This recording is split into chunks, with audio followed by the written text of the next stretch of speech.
Hello, and welcome to 10 Very Big Books, a Malazan Readthrough podcast. My name is Peter Bond, and with me today is my friend and closest confidant, India Jones. Hello! Our producer, AJ Fileri. Me. Hello. And last but not least, Joshua Baker. How you doing, buddy? I'm delightful. Happy to be here. As always, we have just finished up our read-through of Book 8, Toll the Hounds. So we have invited back to the show, friend of the show, and he has generously returned the author of the series, Stephen Erikson. How are you doing today, Steve? I'm doing well, thank you.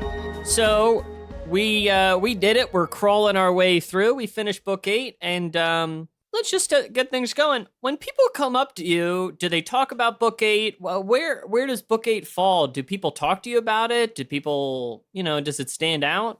I don't know if they do. Yeah, well, the people who enjoy it will talk to me about it. Those who don't just sort of, skip over it, as it were. Speaking on that, with the exception of India, who we have dragged screaming and kicking this far through, I don't understand. I resent that. You're welcome. You've said people have gotten this far and this is the book that they don't like. I don't understand how. And now that I've read it, can you remind me what it is that people bounce off of? Because I loved pretty much every moment of this one. Well, I think partly it's the structure and the narrative voice, which of course is primarily Krupp. Mm-hmm. And so if readers are not fans of Krupp from Gardens of the Moon, then that can throw them off immediately. And it also, I think in many respects, its setup period is more extended than in many of the other books. Mm-hmm. You tend to get sort of some peak events in the other books fairly early on into book 1, say book 2, within a 4-book setup within a novel. But Toll the Hounds is very much leading everything towards that final sequence. So people can be impatient and want to get to that sequence, but I'm sort of keeping the reins tight and taking my time getting there. For reasons that I certainly was able to justify in my own mind, even though I knew it might, it might make some readers impatient. Mm-hmm. What reasons were these? What do you mean? The reasons for doing this? Well, yeah, for taking, because it's definitely a slower buildup. Yeah. Yeah, it's a very slow buildup. Because it's not just one novel. It is picking up all the story or most of the story elements from previous novels. Especially Gardens of the Moon and Memories of Ice. And so it puts on its shoulders the continuation of various characters that we met in those early books and brings them to this new place, or rather returns them to this new set of experiences and stories. And so because it's carrying those things, I need to remind the reader where we left them, where they're ending up, where they show up here. I need to reestablish the relationships that we saw or were hinted at in earlier books. And I needed to pick up various thematic threads as well. So in that respect, it's carrying a heavy load, and that takes time. Speaking of some of these characters we hadn't seen in quite a while, I kind of found myself struggling with some of the scenes of like the Malazans running Krull's Belfry, kind of because I was like, I don't really know where they're going. And then you just kill 2 of them. And it really, immediately I had like a 180 on it. Like, did you know pretty early on that there was going to have that group needed something kind of explosive in order to sort of give them a trajectory? I would think so. I wouldn't have included them if I was just going to have them sitting in Krull's bar. They would have, they could have been a part of the backdrop of the story, that just people incidentally walk in there and have a drink and then go.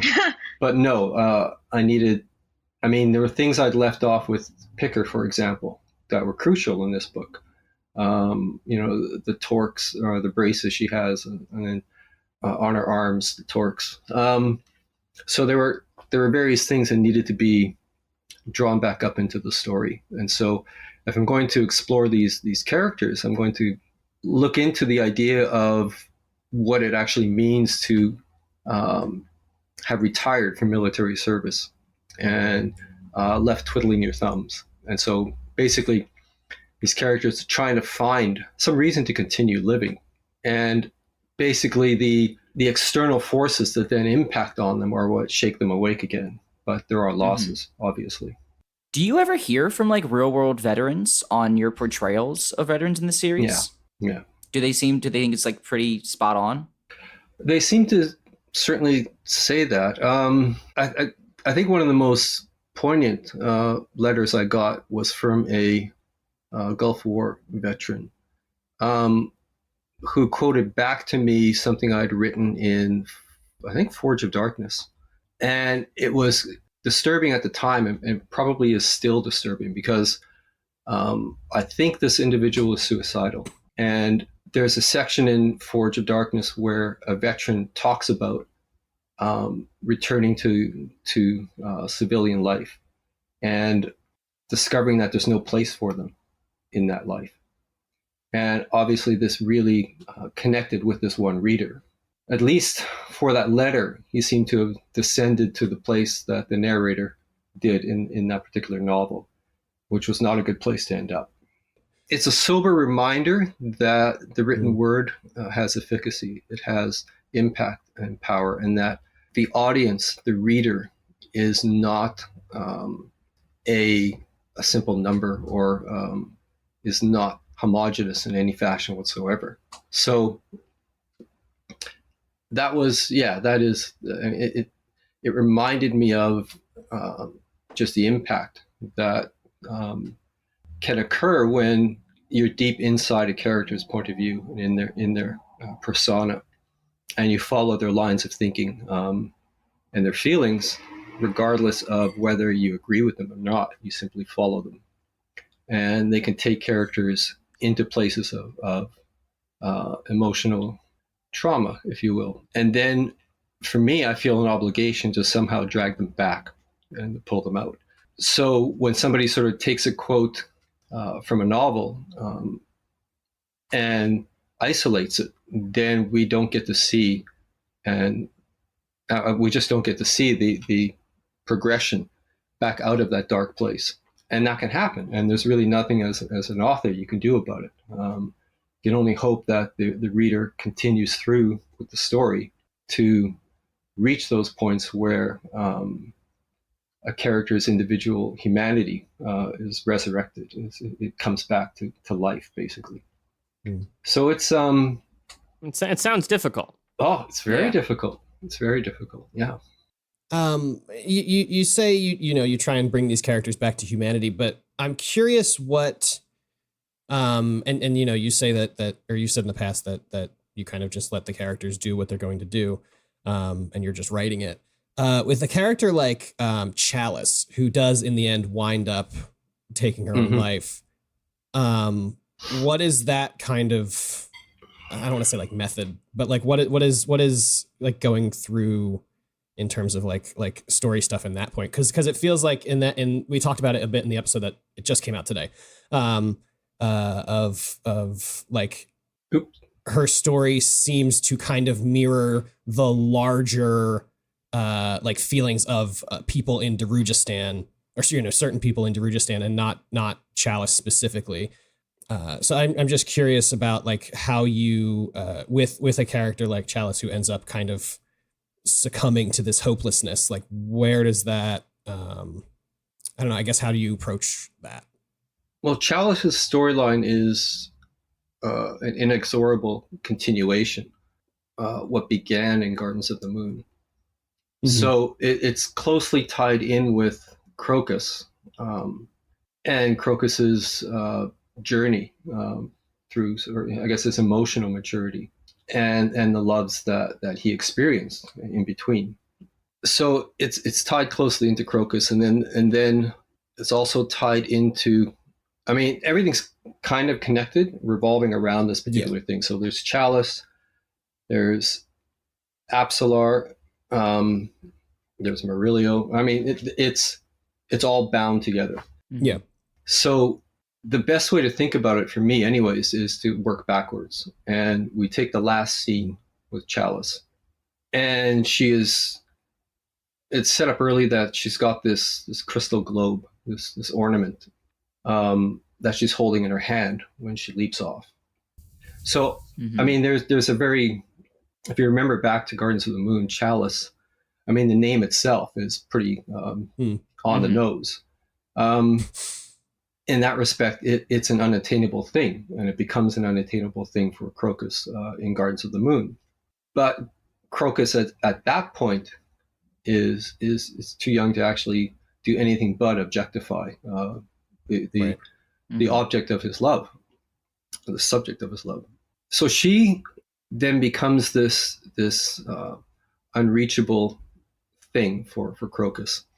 But she makes her own choices in Gardens of the Moon and ends up with the eponymous hero, who then marries her. And so that's her life choice. And when we return in Toll the Hounds, we see that particular choice was the wrong choice to make for her. And so she's led to a place of feeling completely trapped within a relationship. And completely, if you think about specifics of her relationship with her husband, she has been completely objectified to the point where, you know, he's thinking of actually pimping her out. So she has reached that place. And then you think in terms of Crocus and his initial infatuation, which then fades and he falls in love with Apsalar. She then becomes unattainable for Crocus in the same fashion that Chalice did. For all the changes Crocus made to be like her, those changes were the very last thing she desired. And so then he bounces around. He ends up with Scalara briefly. Is partly, I guess, emotionally healed by her. But in returning home, he finds himself falling back into the ruts of who he was when he left. And so that returns him to Chalice. And it becomes a very toxic relationship. But you see, Crocus is running through his own progression.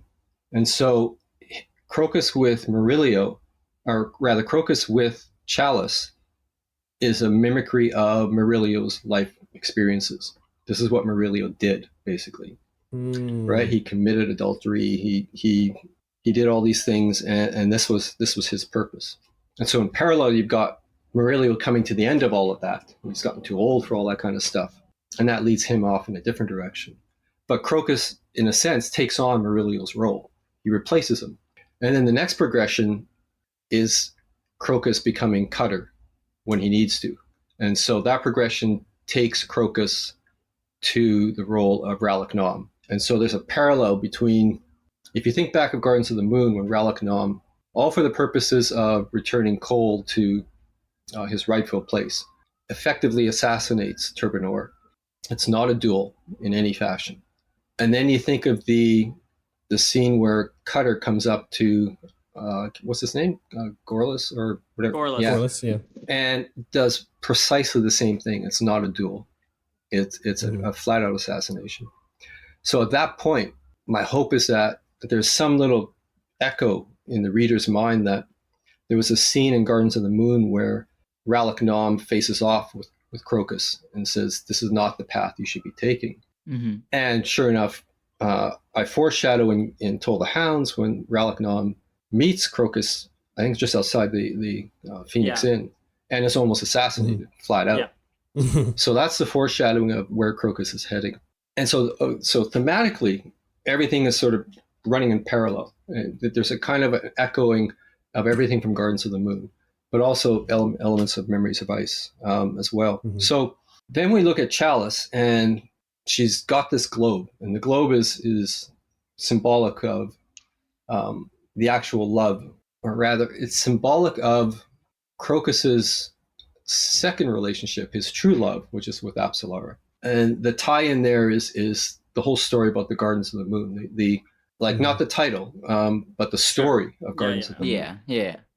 And so all of these things have to sort of, in order for Crocus to eventually, that's spoilers.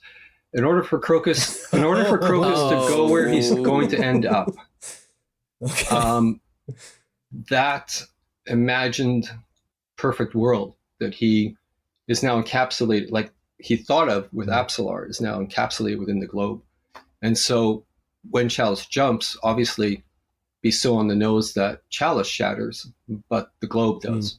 Mm-hmm. But it's that breakage that is actually what liberates Crocus to do what he then later does in the series. Yeah. So everything is, and this is why so many things have to be set up, because I'm calling back to very specific events in the previous books, and they're all linked. Because what the Apsalar is named after the Apsalara, I guess it is the thief of the moon, and she is trapped, and so she's trapped in Dragnapur, and so the shattering of the globe is also connected to Apsalara's ultimate escape from the sword itself. So all of these things are all just sort of bound together, and it's one of the reasons why there's so much setup involved, because I needed to thematically make everything mesh as best I could. Right.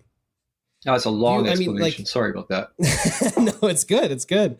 I mean, you know, obviously we know that Crocus has all these relationships with all these people, and the Marilia relationship especially, but like, just you mentioning them in the same sentence just like made me realize how mirrored those stories are from the first book. Yeah, there's mirroring everywhere. Yeah. And I mean, even in the Chalice has her whole right before she jumps, she has this whole thing where she throws in Dust of Dreams, the title of the next book. And then in Gardens of the Moon, when Apsalar has her whole thing and she talks, she says Gardens of the Moon. So it's kind of a mirror there as well.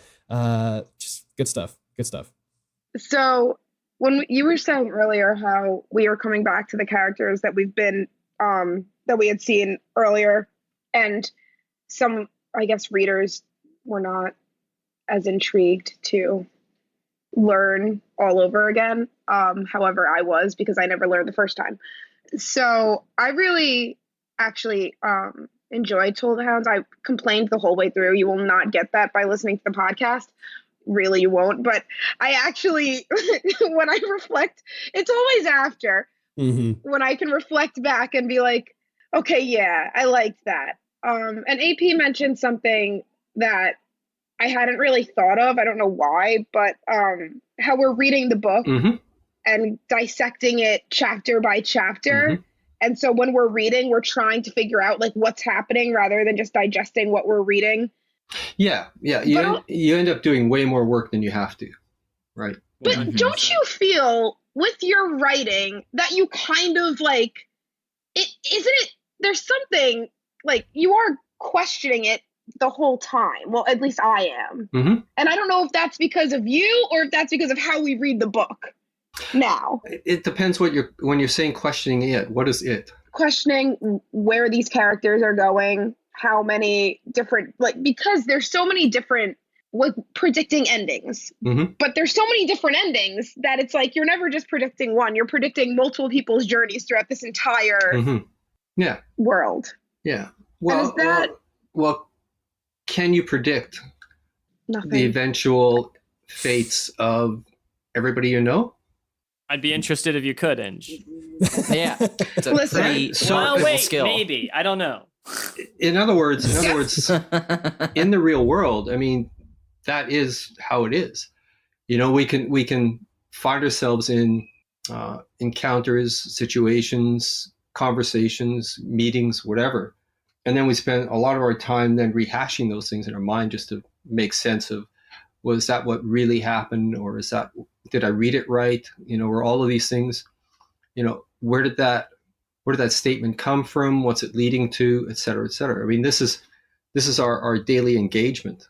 And so if you're reading a story, if you set that aside and simply have an expectation of, I want to have the comfort of knowing where all of this is going and knowing where each character is going, there's nothing wrong with that. That makes sense in a sense. It's one of the gifts of literature is that it's an encapsulated micro expression of humanity. And so it's got its limits.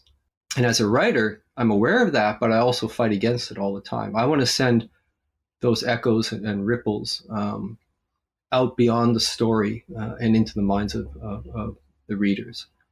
And so those questions they're questions I guess I would hope that readers are asking, because it underscores the fact that we cannot predict what's coming. We just can't. Yeah. You also resurrected my like enjoyment for reading. I hadn't read a book. This was the first book that I read in years. I don't remember the last time I read a book before I started this series. Mm-hmm. So now I'm reading different things, not fantasy, but I will say in reading, like right now I'm reading a mystery and I'm like, guys, where's the like I just feel like it doesn't hit the same now because because now I'm used to really like needing to think and dissect and question, and in the literature that I'm used to reading, like it's very much, I feel like I read the same book over and over. It's just like different characters like that. Yeah. And I don't know, it's just really interesting to compare that now to like a whole other world of writing and reading. And I just don't like, you make it seem like super, I feel like casual, but it's like, I feel like it must be very difficult to write like that. Like it's not the same every time. It's always different. And that's fascinating. I want to jump in. Sure. I just started with India. I just started a book and I wasn't sure I was going to like it because all the reviews were like, there's no characterization and the world's too complicated. And I've been reading it like it's a children's book. And I'm like, what have you done? What have you done to me, Steve? I feel the same way. Pounding through books these days. Yeah. I'm reading it. I'm like, how do they not see the characters? It's on the page. It made me so mad. Interesting. Well, I mean, there's no place you can fix a point in time, right? So where everything is constantly on the move, and so our sensibilities are as well. They're evolving day by day, and tied into that is our expectations of what it is to be entertained by the products that are being produced all around us, and that changes. That's not fixed. I think a lot of what the resistances to things like various adaptations on television based on books and whatever is actually founded on that sensibility that which was in place when I first read that particular book is somehow fixed and somehow immutable and immune to alteration, to updating, to anything. And so they're holding to a particular fidelity or sanctity that no book was ever designed to produce. It's a completely artificial notion, because if you read a book, whatever book you read 10, 15 years ago, regardless of whether you liked it or not, if you go back and read it again, it will be a different experience, for good or for ill, but it will be different. So you can't hold these things. And the expectation of some production company somewhere having the percipience to actually know the things that you value out of the work you read 10 years ago, it's simply impossible. And so if the audience is predisposed to being disappointed, guess what? They will be disappointed, right? So to me, it's more staying open to the fact that these things are constantly evolving, that everything about entertainment is a moving target. But the audience is also a moving and evolving target, unless it plants its feet and chooses a hill to die on, in which case it becomes obsolete, that position, very, very quickly. So, people, do you remember The Manchurian Candidate? Have you ever seen that film? Great movie, both editions. Fantastic film, yeah. Well, if you were to read the reviews at the time, you would discover a real pushback on that particular film, because it exposed the fallacy of human consciousness being entirely self-contained and immune to external influence to that extent. There was a lot of pushback again, and there was also the Cold War paranoia that fed into that pushback. So you have all these other aspects that are reacting to the work that's been created, but you watch it now, And those notions really don't fall in. They don't enter our minds at all. We now watch it just for what it is, because times have changed and history has moved on. Ironically, that particular theme of mind manipulation has been revisited many, many times since, mostly in science fiction contexts. Is there a specific TV adaptation you were kind of referencing there, or was this just an example? No, I think it's more across the board. The negativity that seems to now accompany almost anything like Wheel of Time, Sandman, whatever. I mean, this flood of negativity, which is, and I don't mean this politically, I mean it ideologically, is so steeped in a conservative reactionism that it almost loses touch with the fact that all of these things are evolving. And not only that, you as the audience is evolving, and on an individual basis. So to sort of be stubborn about various things and aspects of fidelity to a text is really missing the point, because if you want to adhere to the fidelity to a text, you read the text and it stops there, period. Right? If you want something that's exactly like the book, read the book, because the book is exactly like the book. Right. Yeah. No. So you're saying the Hobbit adaptation's the better of the 3 Lord of the Rings trilogies. Compared to the book? No, I mean 100%. And obviously, there are people in those spaces who want to use that energy in an explicitly political sense. So, especially we're in the run up to that Lord of the Rings show coming out, and it has just become a weird hive of a lot of energy that is, I would say, not terribly seem related to the material, you know? But anyway. I actually wanted, it's funny you mentioned the Sandman thing. I wanted to ask you about it. Are you a Sandman head? I've never read it, but it's like people love it, and I've been thinking about checking it out. No, I've not read it. I've seen the first episode. Sure. But I'm taking my time. I'm in no huge rush. Yeah, it's not going anywhere. All right, to bring things back to the Malazan Book of the Fallen. You and AJ kind of were touching on kind of balancing some sort of message of finding humanity and then kind of going to these kind of hopeless places. And I do think this book is trying to find a balance between kind of sitting in grief and then trying to see what it is like to move through grief or move through something or process something. And I wonder how much that was on your mind and how much that was also in your mind when it came to these settings of Darujhistan versus Black Coral when you were approaching this book of trying to balance kind of these pretty hopeless or melancholic or grief-filled sections with these other aspects of trying to find that humanity and move through it. Well, I mean, there are so many levels to reading this or to interpreting this, but you've got the text on the page. Then you've got the narrator. And so that's the first filter that is dictating what is on the page, is the narrator. And then you've got the author. And the author and the narrator are not synonymous. And then from the author, you've got the person. So from Stephen Erikson, which is a construct, you've got Steve London, which is the person. And so conflating any of those things is a huge, huge presumption on the part of the reader. So in other words, to look at a scene in Toll the Hounds and try to infer something about my belief systems or my interests or whatever moves you onto very, very shaky ground. It's simply, I agree. It's not a thing to actually be done. And especially if you're going to hold to the dead author idea, because you don't want to talk about the author at all at that point. The author is not relevant. Conversely, as soon as you have produced your podcast and released it, from day one, you ended up in the same boat as every artist and every author out there who's published, because you are in the public sphere. So if you were to hold to the dead author, you'd have to hold to that for yourselves as well, which means you cannot comment on anything fans might say about your podcast, period. Sure. But do you?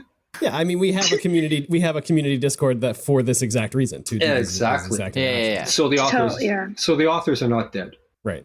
Very much alive. So you can't have it both ways, right? And there is no safe space. That's the whole point of being in the public domain. There's no such thing as a safe space. You have all basically placed yourselves in a field, and at any one moment, a firing squad might appear, coming from any side, and all their guns are pointed at you. And that's the nature of the beast now, right? And then if that firing squad then has the audacity to blindfold you, gag you, and tie you up, so that you cannot respond in any fashion whatsoever, that's, even more of an affront to the humanity of that individual. It's basically dehumanizing them under the guise of, complaints about a particular work or a particular book they may have created. So at that point, I'm hoping I'm getting this across, but you guys have placed yourselves, and everyone on BookTube, everyone who does this kind of public forum presentation, you have all placed yourselves in very vulnerable positions. The point I'm making, though, is once you recognize that, you then, to me, it seems explicit that you have to recognize that in the other people, the people you are talking about, the writers you're talking about, the books you're talking about. That vulnerability is it's a mutual thing. And so the distance between the person and the book being produced has multiple layers, multiple filters. And a lot of those filters are in place for very, very specific reasons. So Gart told the Hounds, for example, the filter I used, which was the most protective filter I could think of, was the voice of Krupp. Because Krupp is probably the most humanist character in the entire Malazan setting. And through Krupp and Krupp's ability to find goodness, if you will, and delight and forgiveness, and his integrity towards these things and his deliberation towards these things, was my protective mechanism personally, because of what I was going through personally at the time. I needed that one major voice of separation between me and my personal life and what I was writing in the book. And to me, and this is why I didn't want to get there, but I'm going to get there. So here we go. So your discussion on the scene of Torvald Nam, it felt as if you guys are almost looking for a gotcha moment, not specific to the book, but specific to the person, not even the author, but the person. And I guess what I ended up feeling, first of all, it was a atrocious misreading of the scene, because that scene it's transactional, it is mutual, consensual role-playing. The comedic elements to it relate to the fact that Torvald was really bad at role-playing in that sex scene. So it was the wrong scene to sort of put your pins down on. And the thing that affected me the most, and I was actually ready to contact you almost immediately, and I wish I had in some respects. It is based on the assumption that there is something in there that exposes some falsehood on my part. That by writing a book that was very, very overtly feminist in its approach, I was somehow pulling the wool over everybody's eyes, and that there was some, unreconstructed boomer chauvinist hiding behind all of this stuff.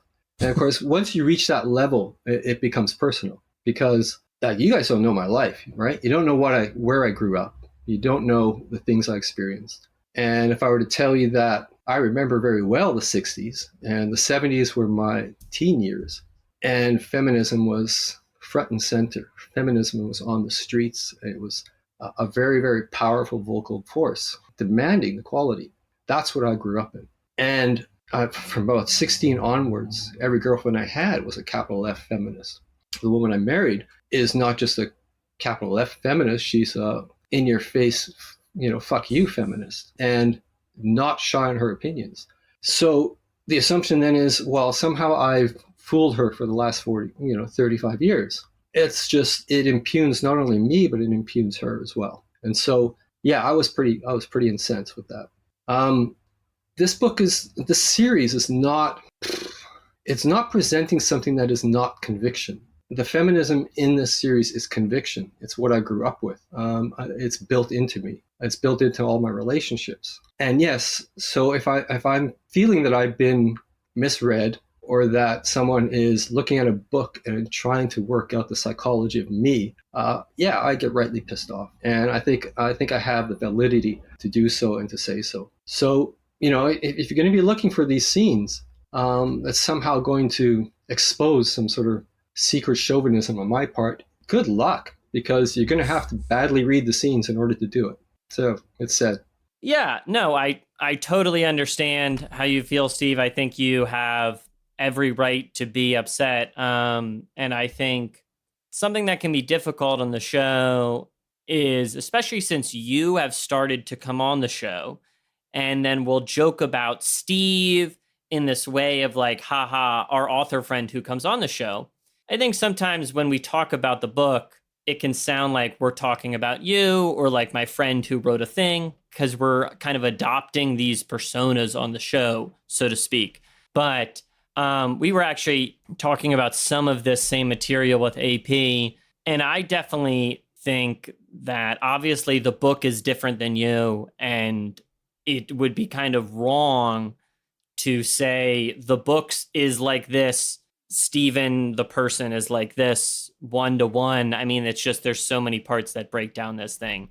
So sometimes I do think the blasé nature of how we talk about the book on the show, or the way we talk about you in relationship to the book on the show, I think leaves room for that type of harm. So I totally understand how it can come across as like we're making some sort of personal statement against you. And I don't mean it that way. And I apologize if it sounds like we're trying to impeach your character. Yeah. I definitely try my best to respond to the text, but I know that the nature of the show does not always come across that way. So I apologize for this.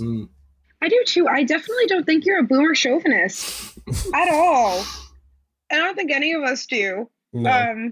We just get a little weird about the sex scenes. I know. Rape scenes. We get a little, we're just not. We can't. Well, And we don't like it. You don't like sex scenes? I wouldn't Not say that. these ones. Sometimes I just, and again, maybe it's, I don't know, because I don't also want to be like, maybe it's me, like, blah, blah, blah. No. But I do feel like sometimes they're a little much. They're a little like involved. Yeah. Yeah. But I mean, the question then is. But everything, and I get. Go ahead. Yeah, Go ahead. no, just are there going to be areas of the human condition that are forbidden to be written about? I don't know. Maybe it's a product of my age or my upbringing, but I don't put the weight on sex scenes that it seems others do.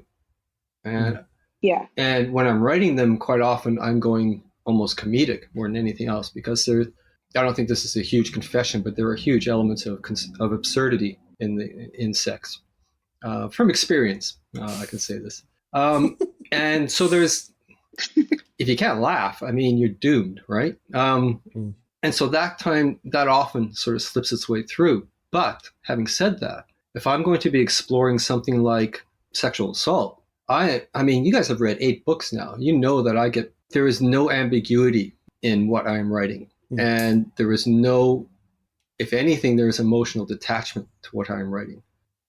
Because those particular scenes are not where I'm going to focus. The consequences of those scenes are where I'm going to focus. And so that brings us to, for example, the story of Stoddy, where in Memories of Ice, she is assaulted during the Capistan siege and produces a child from rape. And so her storyline, picking up on that storyline, is that's what I wanted to explore, was the complexity and the turmoil and the contradictions that a character in that situation would be experiencing. And I also think it's a mistake to look at Stoddy from Gruntel's point of view, which is kind of potentially suggested, I suppose. I mean, Gruntel in Memories of Ice latches on to what happened to Stoddy as one of his motivations for his further actions. Gruntel as a character, I mean, he is a mess. He is not a balanced character in the least. And his trauma from the siege of Capistan in Memories of Ice relates to his failure, his personal failure. And if you think of him as a character, what is he representing? Well, he's representing masculinity, particularly the physical potential prowess of masculinity and the self-appointed role of masculinity in protecting innocence. And Gruntle failed. And that is his struggle, and that is his crisis. But Stawny's is a very different one. And that's the one I really wanted to explore. And so we do sometimes get Gruntle's point of view speaking with Stawny, but Gruntle is not a reliable character in that sense of you're going to elect to see Stawny from in agreement with Gruntle's point of view. You're not meant to see it in agreement with Gruntle's point of view. Stawny is her own agency, and this is what she's having to deal with. So again, it's a callback. It's a continuation of a storyline and an emotional development, and for that particular character. So, what happens to Stawny explicitly on the page in Memories of Ice is nowhere near as relevant or important as what is happening to her as a consequence of that action. Mm-hmm. And that's the thing that I always want to pursue in my writing is what are the consequences of these heinous acts that are happening in our world right now? And how do we extend an understanding of the struggles that these people are going through, that victims will go through once these things have occurred? And, that's Stawny's story in a nutshell. Only because I'm curious. Mm-hmm. So you've had like vets reach out. Have you ever had like survivors of like sexual assaults reach out to you and write to you? Yeah. I had one, breathtaking letter, but it wasn't related to Toll of Hounds. It was related to Reaper's Gale, I think, maybe Midnight Tides. It's a scene where Seren Padak walks into the sea, and it appears that she's going to continue walking into the sea. Mm-hmm. Yeah, I had someone who had actually attempted that and experienced that, and she wrote to tell me that, to thank me for basically, I guess, echoing her internal disconnect that led her to that moment. But I don't have any expectations of receiving things like that. That's just like a heavy burden. No, it's not that. It's that is re-exposing. That's a victim re-exposing the vulnerability. It's humbling. Let's put it that way, but also a bit disconcerting. And again, reminding of how close a connection can occur between an author and somebody they have never met, just through virtue of a story being told. I think what I was trying to get at earlier is obviously you're responding to criticism around feminism, or you're a sexist, you're a boomer chauvinist, whatever it is. I actually talked about this specifically with AP, and obviously we voiced some critiques around these issues on the show, as you know. Mm-hmm. And I think it's something we've received a lot of mail on. We've had a lot of talks about, and you characterize the series as feminist, and I would agree with that characterization. And I think you would struggle to read the books or portray the books as having its sympathies elsewhere, or kind of endorsing some sort of patriarchal worldview, or kind of not having interest in the difficulties of women sometimes. I think rightfully lots of people write in about specific readings of the show when we talk about that Torvald scene, or we talk about this. I watched your YouTube video with AP, and that was very interesting about that scene. And I think that stuff's totally fair, and I hear it with open ears. I'm very interested in it. And I think I guess I disagreed with India when I feel like it's not that I'm opposed to these types of scenes or something. What I said one time is that I sometimes I feel frustrated because it's clear I want more of this, or more interest, or more out of this type of stuff in the book, which isn't always a fair thing to criticize. And I often think about those criticisms. For me, I hope they come from a place of intra-feminist criticisms, if that makes any sense. I don't think And I'm certainly not trying to have a gotcha thing. I know it can, that type of stuff's very popular and it can come across that way. So I certainly, I don't know. The spirit of it comes from, I think, a place of we are in, I think, the same area of trying to highlight these issues and talk about this, because I think we are all on the same page as of it being important. And then you can have different opinions about that, which I don't think we're going to solve the differences of feminism on this show. And then the readings thing is a more thing that has, I think, more concrete answers a lot of the times than kind of the subjective ideas about what's the best way to achieve political means. Sure.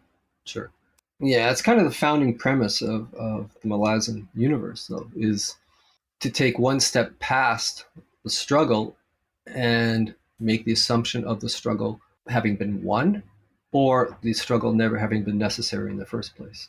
And so it does move that, it moves past that. To write a novel that is actually exploring feminism as a social and political struggle, then why wouldn't you write a story set in a patriarchal setting? Because that would highlight the struggle that's being waged. But if you're writing in a setting where there is no patriarchy, then that struggle never occurred. It's not historically relevant. And that, of course, addresses that whole notion of almost a sense of biological imperative that seems to be built-in assumption regarding patriarchy, which in all my writing I constantly challenge. I don't buy it, and there's always going to be pushback just by saying I don't buy it. It's not there.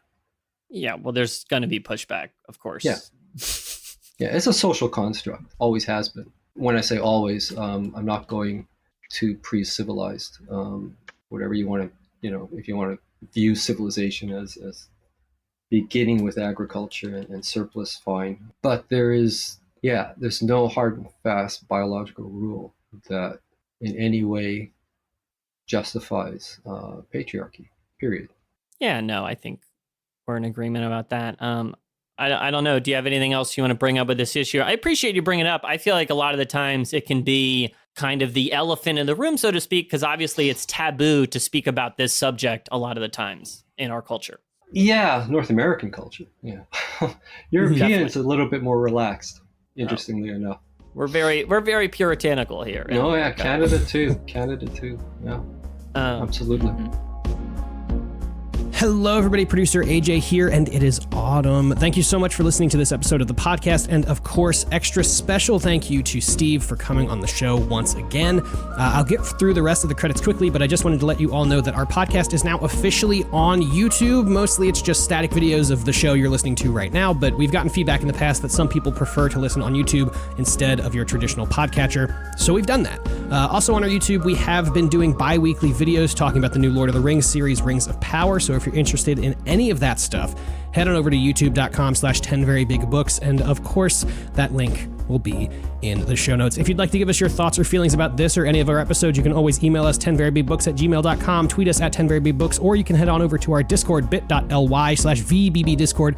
That's capital V, capital B, capital B, capital D, Discord. That link will also be in the show notes. Thank you to all of our wonderful patrons over on Patreon. If you'd like to financially support the show, then you can head on over to patreon.com/10verybigbooks. That link will also be in the show notes. And as always, thank you so very much to Dan Gesrick for making our spectacular cover art. You can follow him on Twitter at @A_W_Dan_G. Of course, the wonderful music in today's episode, including the remix intro and outro tracks, is by the one, the only Amaranthin from his album Simulant Rain. Links to both of their pages will be in the show notes. And 10 Very Big Books will be back in 1 week on October 7th with the premiere of Dust of Dreams.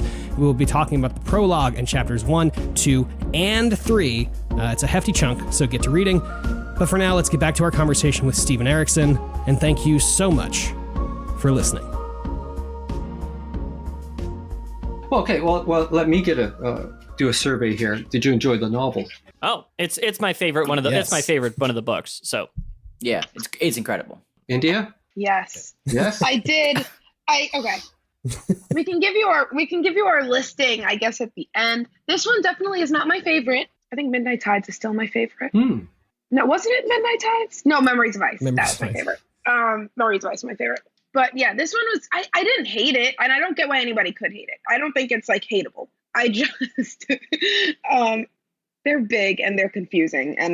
But this one wasn't too bad because at least we know a lot of what's going on. And that's what I like more, which is also why it's kind of changing. I feel like the structure of our podcast, because it used to be a lot more like questions and now it's more of us just like reading it and talking about it, which is cool. But yeah, I don't know. I liked it. I'm assuming you guys have had a whole episode devoted to Scamper, the two-legged dog. We did not talk You about. did not. Oh, No. I'm deeply disappointed. That name was never even mentioned, to be honest. I'm gonna be I honest think with the you, Steve. ox didn't get enough credit either. We should have more Ah, of an yes. animal Love highlight. the ox so much. The Ox point of view, absolutely.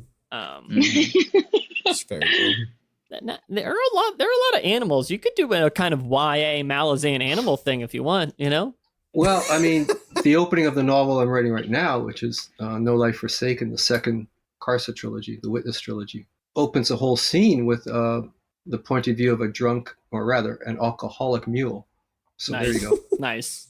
That's a good. Now this I can relate Get to a little, this. get a one. I little need to get to TVBB this book. exclusive here. Yeah. It's actually something I want to ask you about with that, because in Toll the Hounds, obviously we're kind of touching back in with these characters from some in Memories of Ice, but a lot of them we haven't seen in a long time. Yeah. I was curious about what ideas or lessons you learned from writing this book that you brought to writing the Witness thing, where you're also following up with characters that maybe the reader hasn't seen in a while, or that it hasn't, maybe wasn't on their mind. So I wonder if any of that bled through, or if there was lessons you carried through. I think I actually probably decided to minimize the characters that we were going to see returning for this trilogy. One of the reasons being, you obviously haven't got to the end of the series, in the 10-book series, but a lot of them deserved their time off stage, and that being the rest of their time. They've earned their break.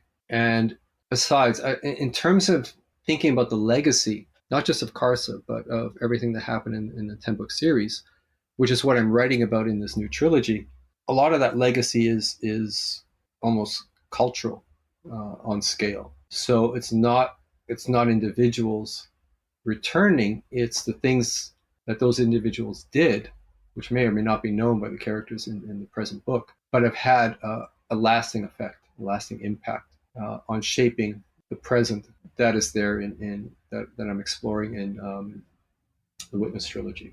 So it's more, I guess my response is that I took a more broader approach. I did not want to have characters from the 10-book series, popping up and waving, at the audience.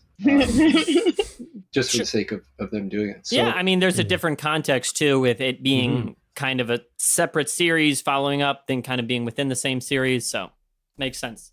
And I mean, I'm returning. I mean, geographically, I'm returning to places, and so there's a lot to work with there. Yeah. By having done so.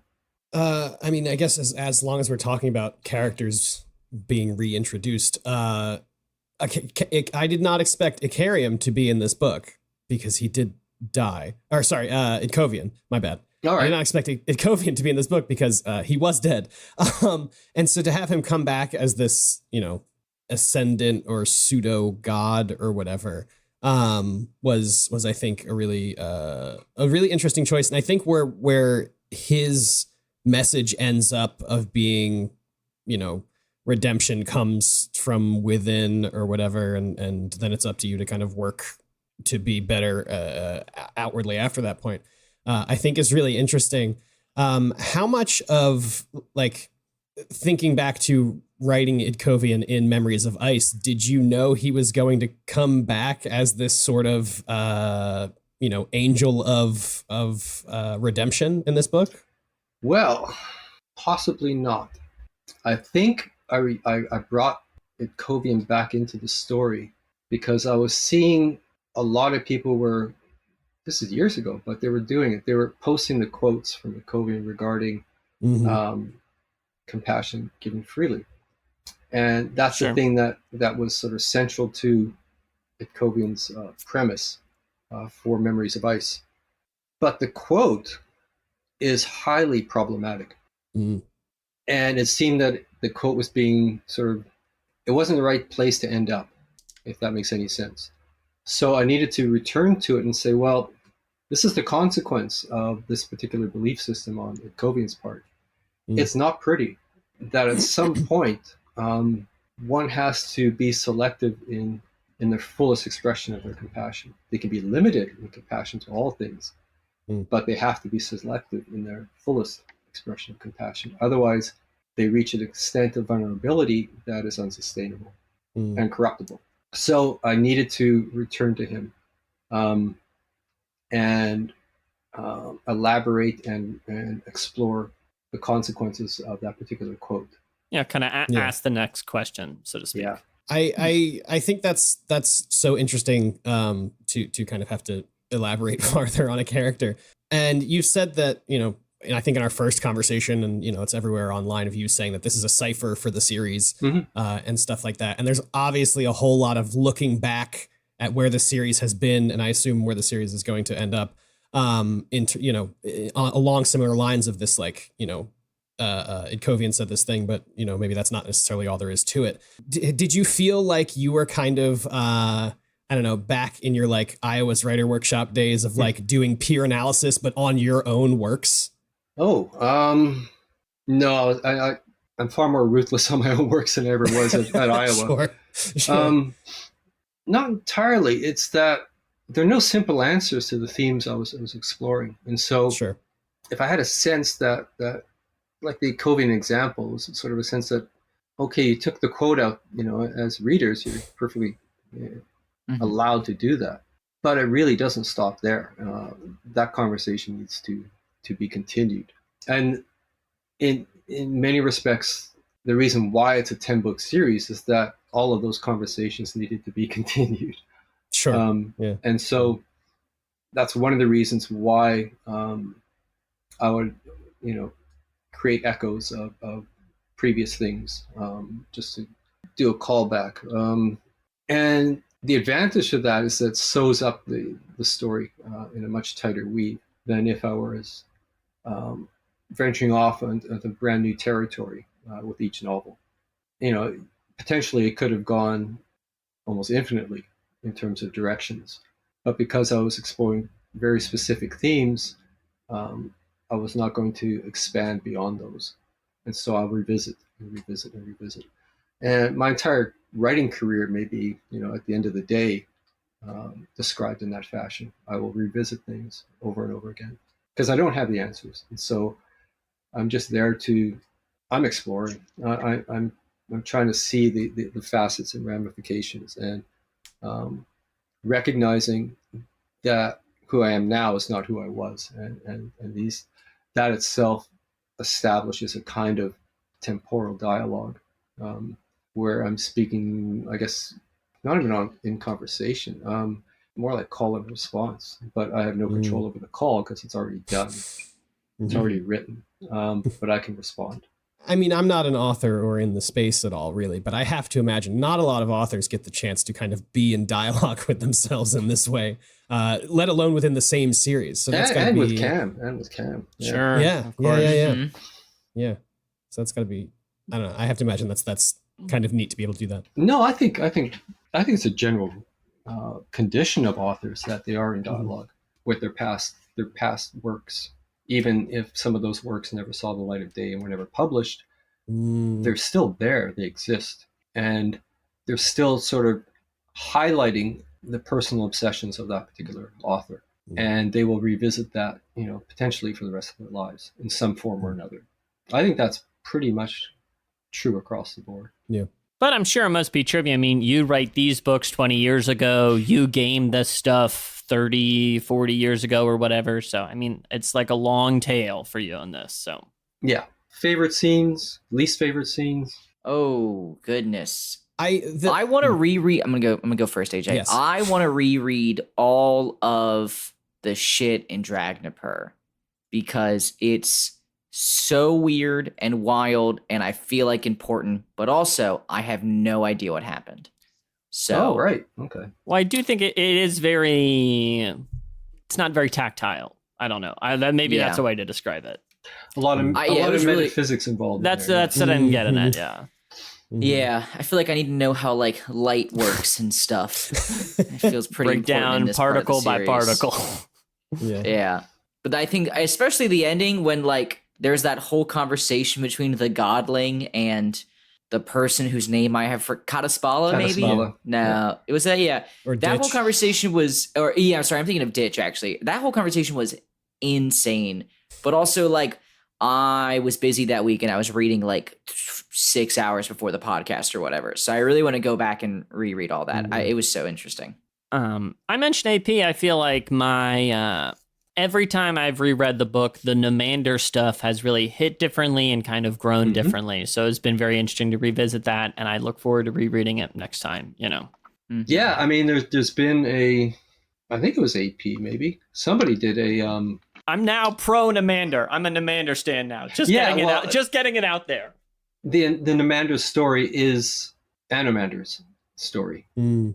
Mm-hmm. And I think AP talks about that structurally.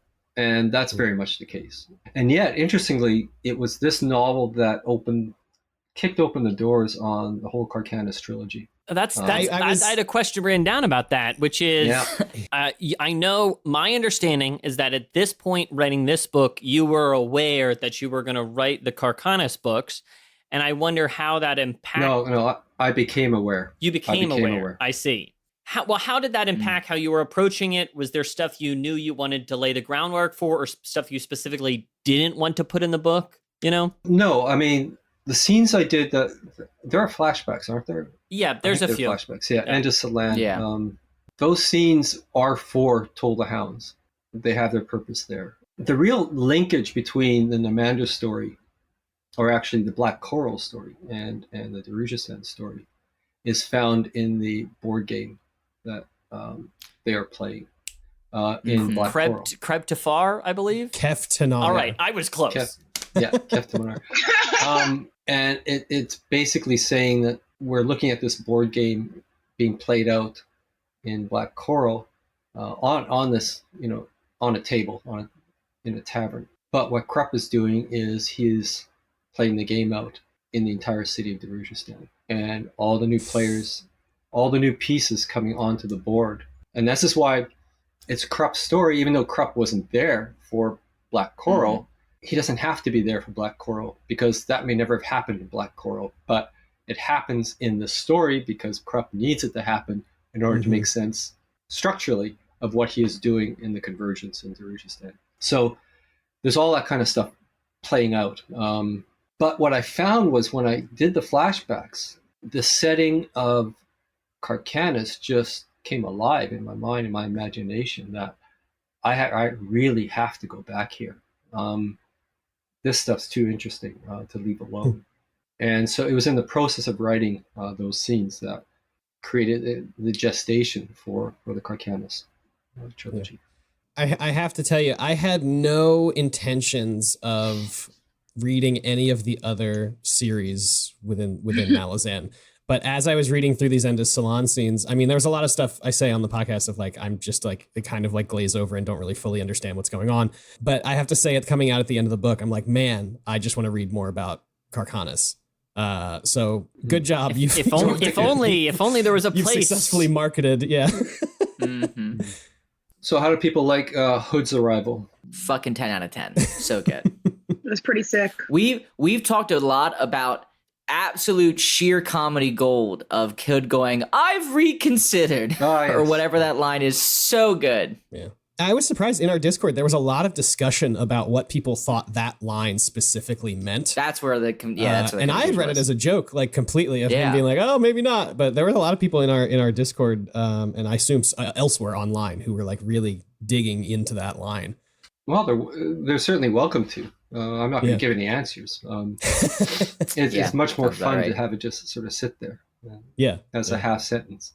I was very happy you let what's his name who had to fight Kalor. Oh, Spinoctorov.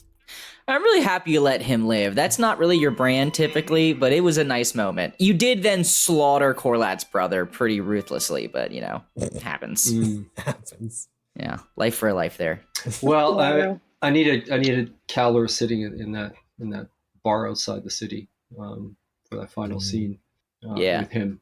I also really impressed you made me almost not hate him with every fiber of my being. Good.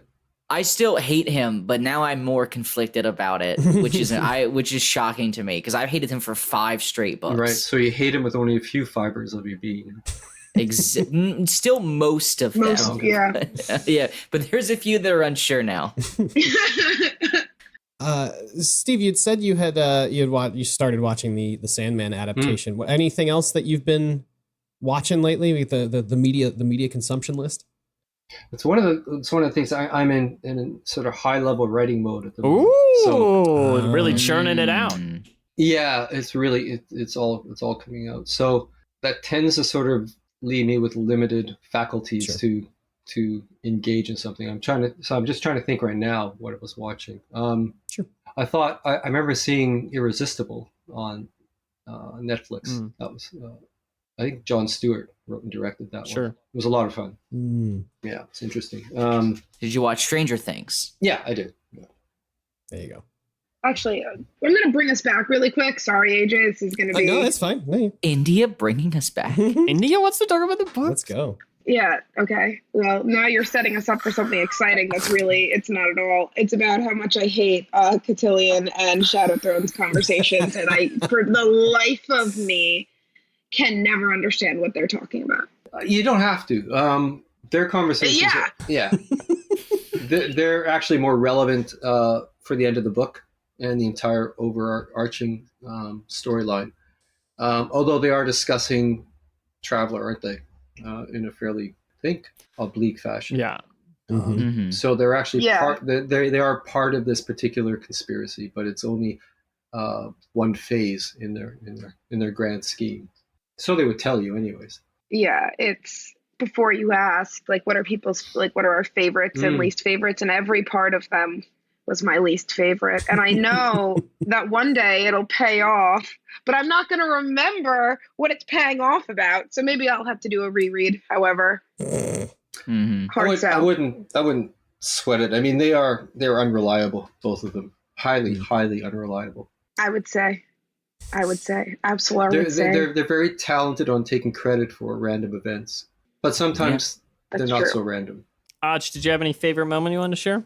I really just think the fight between Animander Rake and I was just gonna say that was my favorite part. Wild. I know we opened up questions for our mailbag, and I know somebody has already asked. Like, there's a lot of great one-on-one duels in this book. So preemptively answering that question, it's the Animander Rake Traveler fight is just amazing, and then really, really sad. That was the 20D rule fight. No, yeah. Oh my gosh! Wow. Everything would have changed. It had gone the other way. That is nuts. Oh man. Can I ask a question that I something I thought about during this book? We met Tula Shorn. Is it a coincidence that his name is Tula Shorn and is an eater that everyone has kind of forgotten? And there's a thing called the shorning they do to forget people. Is that a coincidence? Yes. Damn it. There you go. That kills me. So we actually just put out a little episode about kind of tabletop storytelling and how it interacts with like literary fiction and some other types of adaptation. And I would be curious about how you went about taking about something that was informed by chance, like this duel, and kind of bringing it to form in a narrative sense in this novel, and how that morphs or how that changes or how that informs your approach to the storytelling. Well, I think in this respect, there must have been at least 10 years between that dice roll and the event. And so since I already knew the ending of the series, and I knew the ending of this book because of that dice roll.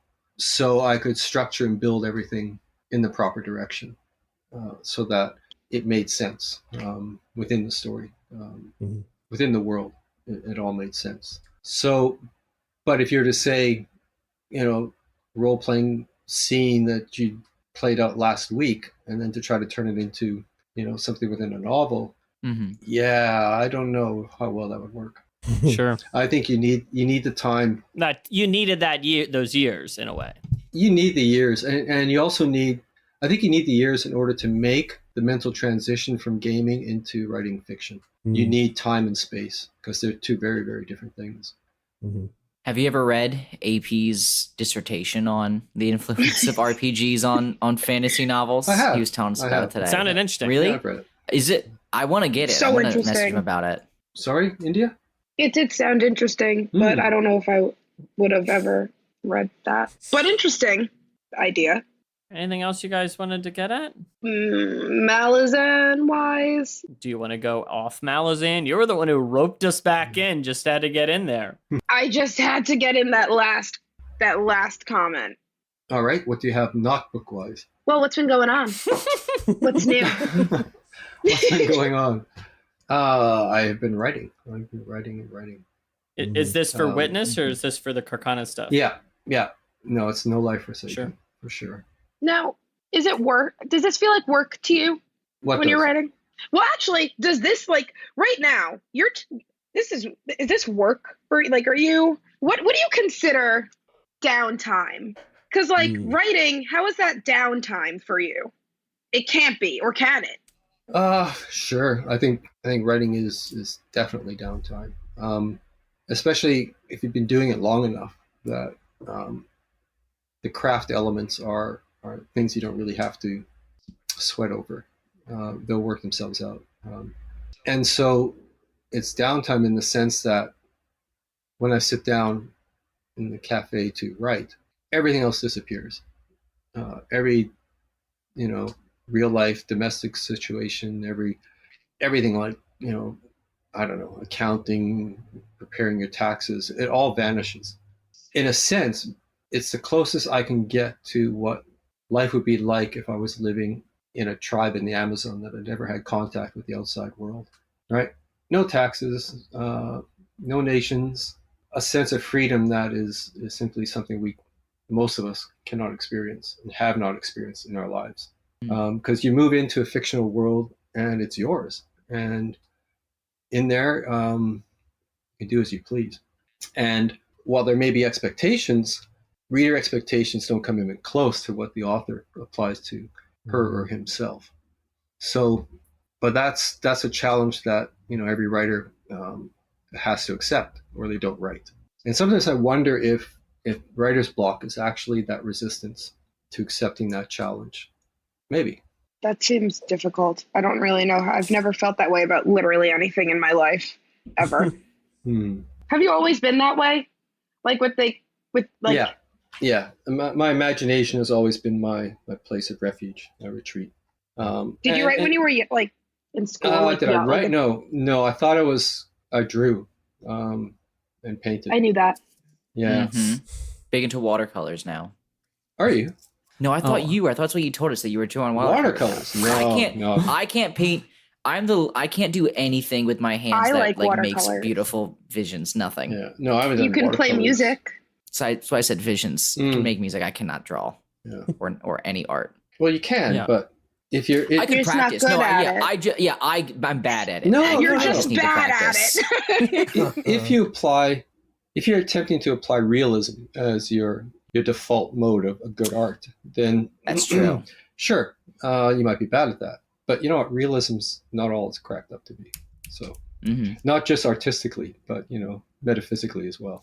Little realism slander on the pod today. Yeah. Josh, I love your art. You're a beautiful artist, and you should adore it. Thank you. I think I have one last. I mean, well, I guess it's Okay. not. So I had a question about killing Animander Rake, but if it was decided by dice roll, then it maybe isn't as brutal as I had assumed it would be to make that decision for the book. Think about it.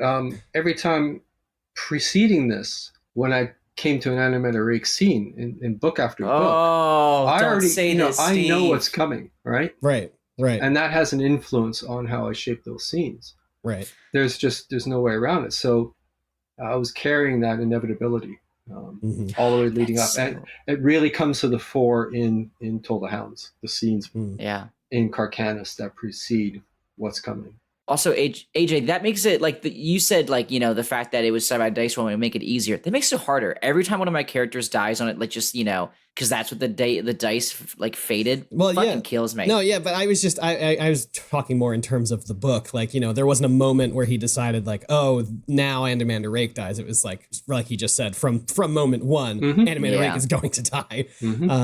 That's tough. But what was that like in the game? Was that just like a fight you were doing, or was there too much to get into? In terms of... It was the circumstances of the campaign that led Traveler to face off with Rake, and we had the choice at that point of having them brush each other off, and or one of them back down, or one of them just say, you know, that this is not worth it. We had all those opportunities, and we could have played that out. You know, Rake just said, "No, I'm not interested in fighting you," or Traveler would have said, "No, I'm not interested in fighting you." Done, job done. Yeah, it would have. I mean, we probably had previous scenes of that with other characters all the time in the gaming. Meetings of Rake, say with Osirk, for example, and I had good reason. Yeah. You know, as a character, as a role player, or rather, as the character of Animander, I had great reasons to kill Osirk at every opportunity, and I never did. Lady Envy had great opportunities to kill Rake, and she didn't. So it could have gone that way, but the circumstances were such that we just looked at each other and said, "All right, let's do this." Yeah, and started rolling the dice.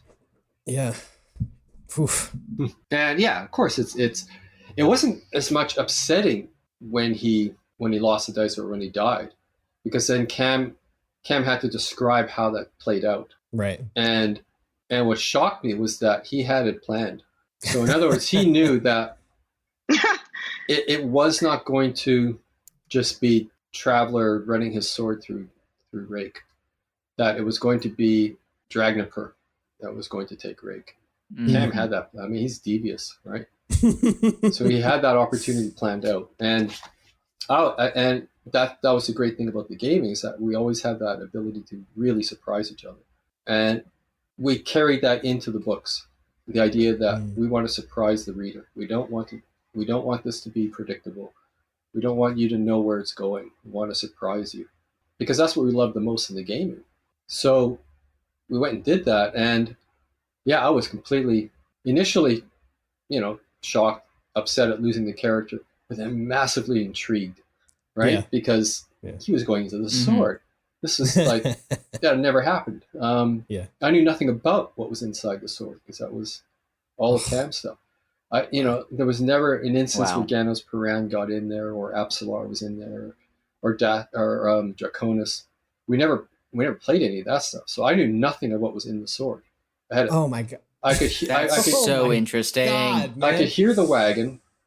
He would tell me, "You hear this wagon, these huge creaking wheels, and this rattle of chains," and that's all I knew. All I knew. So cool. Wow. Yeah, it was a great moment, because it was like, "Oh, great! Where are we going with this?" And then I appeared, you know, in the sword, chained. I get to meet Draconis and various other characters. And then I'm faced with the dilemma, well, how do I get out of these chains?